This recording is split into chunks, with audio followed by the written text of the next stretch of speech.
So I found a Sikh guy here at the march, and he's got some interesting things to tell us. So what's your story? You're a Sikh guy, migrant living in the UK. So what's your story regarding multiculturalism, migration, and we had this march here? What do you think of all that's happening? Things in the UK are kind of at a critical point, I think.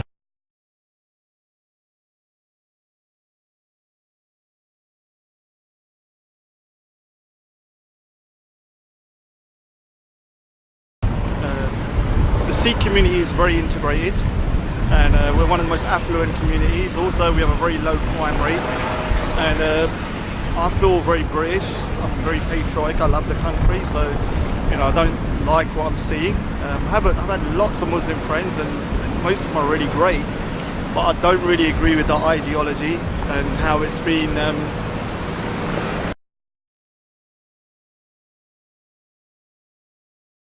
become more and more extreme. When I was younger, I was in a predominantly Muslim area. We never spoke about religion. Religion never come up, and it's only in the last, let's say, 20 years that religion's become in the forefront of most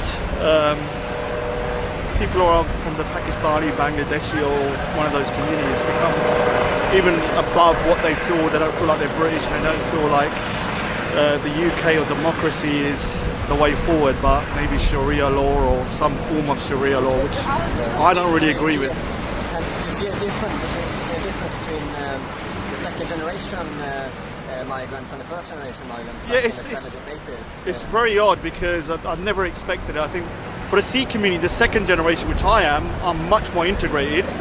I think I'm more patriotic than most British people I meet, because I know a lot of history, and I see myself as somebody who looks at things in a common sense way, not from emotion. And so, what I'm seeing going around me is just, the second generation from the Muslim community have become more radical, radical, and more kind of religious, which is fine if it doesn't interfere with democracy and it doesn't interfere with the way of life in the UK.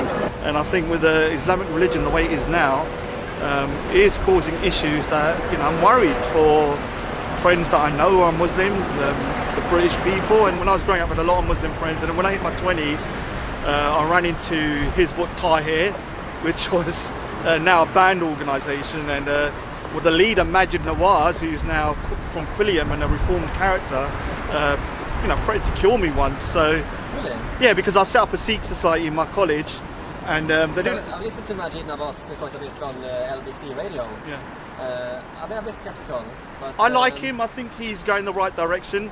You have to understand, I know how crazy he was, and the fact that he's now seen the light is very inspiring. What do you think the future looks like for Europe with mass migration, and there's been a lot of terrorist attacks recently, and there's been it's difficult. I mean, as an immigrant, it doesn't mean that I want the whole country to become colonized by a different country. We came over as Sikhs from India to move to the UK, not to move to Afghanistan. So I vote for Brexit. I would like to close the borders to a certain degree, vet people that come in. I want Europe to stay European with an immigrant population. I think that's what makes the world great. That's true diversity. Yeah, so you can go to China and it's Chinese, and you can go to Japan, it's Japanese, you go to India, it's India. I don't want to have Europe then be a country which is a hodgepodge of just everything, and it's lost its character. And one of the things I've always loved about the Brits, even though they colonised India, was their tenacity and their get and go, but that seems to be lost from the British public at the moment. I think they've lost that line within them, and it's quite sad to see, if I'm being honest with you. So you're afraid that Europe is turning into the Middle East, back where your parents migrated from here to Europe? Are you afraid that Europe is slowly turning into the place where you Well, the thing is, migrated from? I think Islam needs to reform, because it is becoming dominant, and I'm scared. Not as a Sikh, I'm scared. As somebody who's not Muslim, I think anyone should be scared, because the Sharia law in its current form is very barbaric, and I want my Muslim friends and people that I know to see it and do what the Christians done 500 years ago, reform it. Maybe then there could be a compromise and we could save Europe and live side by side. But in its current form, things are very, very, I'm very pessimistic, to say the least, in the state it's at the moment. Yeah, because it seems to me that Islam is basically trying to take over Europe slowly. That's what we're seeing in Sweden. Migrants from these Middle Eastern countries are trying to take over Sweden slowly but surely through mass migration. That's what it seems like to me. I don't think there's a population of Muslims coming over saying we want to take over. No, it's very, very subliminal. It's the heads of states. They want people that are immigrants because they normally vote to the left. It's the government, and it's the elites of the Muslim community who want to increase their numbers and get voter blocks where they can vote in one particular way. Sikhs don't really vote like that. We vote for the political party that we agree with or the person, not by the religion. But I do think Muslims vote by religion and then see the political party after. And so I don't think they're intentionally doing it, but it doesn't matter if it's intentional or not. The outcome will still be the same. You told me you have some people that has been groomed by rape gangs, is that correct? Yeah, I mean the thing is what people don't realise, in the 80s and 90s it was the Sikhs that were originally complaining about grooming, and they set up a group called the Sher Punjab, which is kind of like an EDL group, and we fought back against the Pakistani community. We actually complained to the police, and they just thought we were being it was just Asian against Asian, and they never reported what it was the Sikh standing up against grooming gangs. Yeah. What sadly happened was that we kind of kicked their ass, if I'm being honest with you, and I think we taught them a lesson, and so they started to go back and they went for an easier target. And I remember in the 90s that the problems started to slow down a bit, I thought, and it's the easier target, that's the white girls. The white girls. Yeah, so they started going for the white girls, but I still do know people that were groomed. There's people that I know who are Sikh that were specifically targeted because they were Sikh, and they don't target their own girls, which is a big problem. You have to ask yourself, why is it that most of the grooming gang perpetrators who are from the same area as me in India, in the Indian subcontinent, are all Pakistani Muslims? Yeah. Whereas I think there's hardly any Sikhs in there, no Hindus, nothing. And my community would never accept anything like this. And I think the Muslim community needs to look within itself and address these issues before we can kind of move forward. And I don't hate any community. Yeah, no. I just don't want this country to break up into a civil war or a civil disobedience because people are not talking and not being open about issues. And what do you think British people should do to stop this kind of grooming gangs? Because I was up in Sunderland where they had a march. Justice for Chelsea. Justice for Chelsea, yeah, I've been watching. Do you think we should have more of that? I don't know, it's too controversial. The thing is, it's difficult because the Sikhs, when we've just recently, I think 2 years ago, they beat up a grooming gang. And I don't agree with beating up, but because Sikhs are Asian, we kind of got away with it in a way because they were like Asian against Asian, and they got. I don't think that will happen. But with the white community, they can't do that, so they need to think of a way. I think the way they're doing Justice for Chelsea and advertising things and really talking about it, the main thing is to talk about it. I think we just need to keep it out in the media and don't say the word Asian because it's disrespectful to me. I find it very disrespectful because I'm Asian. It's got nothing to do with my community, and you've got to use what the word is, who the perpetrators are. And once you do that and you keep saying it long enough, I think they will start checking their own community because of the embarrassment, and hopefully that will work. Excellent. Is there anything else you would like to say regarding this at all? Or? I just think I think the Brexit, in terms of Brexit, hopefully we'll go for a hard Brexit and don't get the soft version, and hopefully the British people can kind of keep their cool and think rationally like they normally do, but don't let themselves be walked over. It is their country and it's my country as well. It's like I always say it's a bit like renting a flat.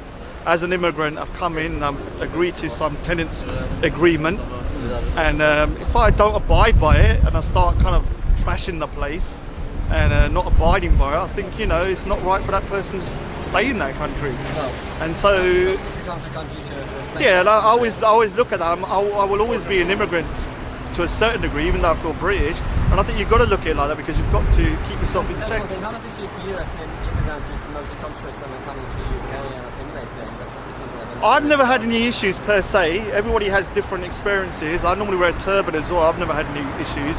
I like, you know, the British way of life. I like democracy. I like, you know, the way the country's run in terms of the privatisation of some services and not. So I'm happy here, but things are getting out of control. You know, you're destabilising the country. It's not about race. It's not about being racist or anything. It's just common sense. Yeah, and so if you, it's not racist to want to go. no, I always say to people, look at, whenever I speak to somebody who's white English, I always say, look at things as a good idea and a bad idea. Take all the racial elements out, all the social stigma, and just look at it as an idea. Is it a good idea to flood a country with thousands of millions of immigrants that aren't vetted?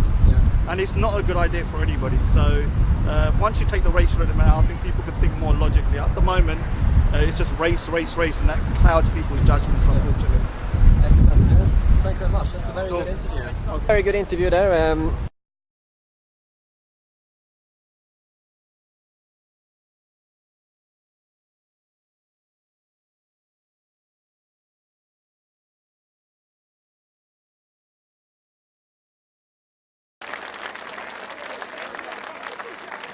Right lads, bear with us here, bear with us, we've got some speakers coming up in a minute. There's still more people that turn up here, just bear with us, yeah? Hello son, alright? Hello Phil. Right, listen, thanks everyone, this is fucking unbelievable. We're going to show the power of us, what we're about. We ain't just toilets, we ain't football, but it's about our children and our grandchildren. And we've got to do something about it so we can make a difference.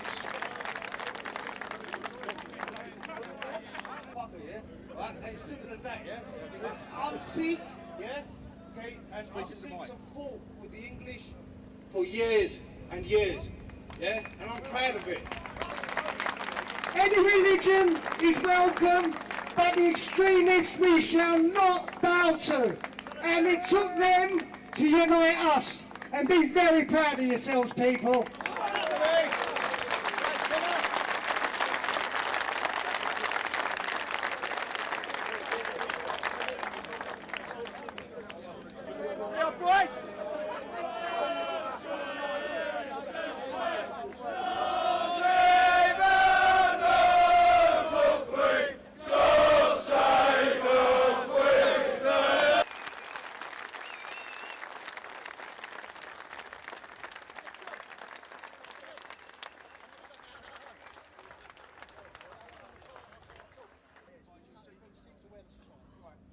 Right, next up, we've got Mohan from the Sikh Awareness Society.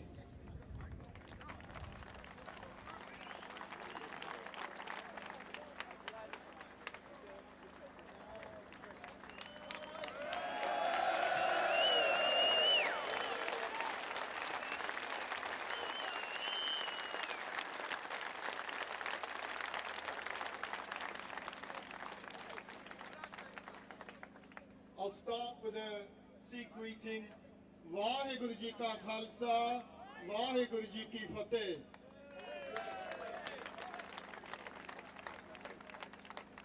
I'm going to utter a line from my Sikh Guru, the 10th Guru. He Shiva par mohe ehe, shubh kar mante, kabhu na daro. Meaning, oh God, may I never shrink from a righteous deed, and what better righteous than this, standing here, shoulder to shoulder, all of us, one nation, one people, against terrorism.